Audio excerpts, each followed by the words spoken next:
সপ্তাহের তৃতীয় কার্যদিবসে সূচক কমেছে দেশের 2 শেয়ার বাজারে। এ সময় ঢাকা স্টক এক্সচেঞ্জের প্রধান সূচক ডিএসইএক্স কমেছে 41.94 পয়েন্ট।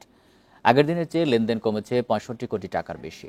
এছাড়া শেয়ার দর কমেছে 69 ভাগের বেশি কোম্পানির। অন্যদিকে চট্টগ্রাম স্টক এক্সচেঞ্জের সার্বিক সূচক কমেছে 91.14 পয়েন্ট। মঙ্গলবার লেনদেন শুরুতেই ইতিবাচক ছিল ঢাকার শেয়ার বাজার। প্রথম 20 মিনিটে প্রধান সূচক বাড়ে 21 পয়েন্ট। এরপর সময়ের সাথে সূচকের উত্থান পতন দেখা যায়। দিন শেষে ডিএসইএক্স সূচক 41 পয়েন্টের বেশি কমে অবস্থান করছে 5019 পয়েন্টে।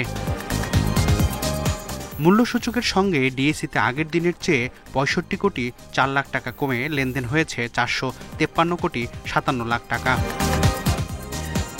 হাতবদলে অংশ নেয়া 396টি কোম্পানি ও মিউচুয়াল ফান্ডের মধ্যে দর বেড়েছে মাত্র 56টি প্রতিষ্ঠানের শেয়ারের, কমেছে 277টি এবং অপরিবর্তিত 63টি প্রতিষ্ঠানের শেয়ার দর। সবচেয়ে বেশি লেনদেন হওয়া প্রতিষ্ঠানের তালিকায় প্রথম সামিট অ্যালায়েন্স, দ্বিতীয় আনোয়ার গ্যালভানাইজিং, তৃতীয় অবস্থানে মনস্পুল বাংলাদেশ। শতাংশের দিক থেকে দরবৃদ্ধির তালিকায় প্রথম ন্যাশনাল লিজিং, প্রিমিয়ার লিজিং দ্বিতীয়, তৃতীয় মুন্নু সিরামিক্স।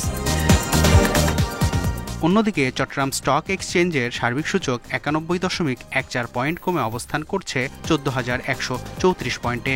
লেনদেন হয়েছে 18 কোটি 74 লাখ টাকার শেয়ার। মেহেদী হাসান, ইন্ডিপেন্ডেন্ট নিউজ, ঢাকা।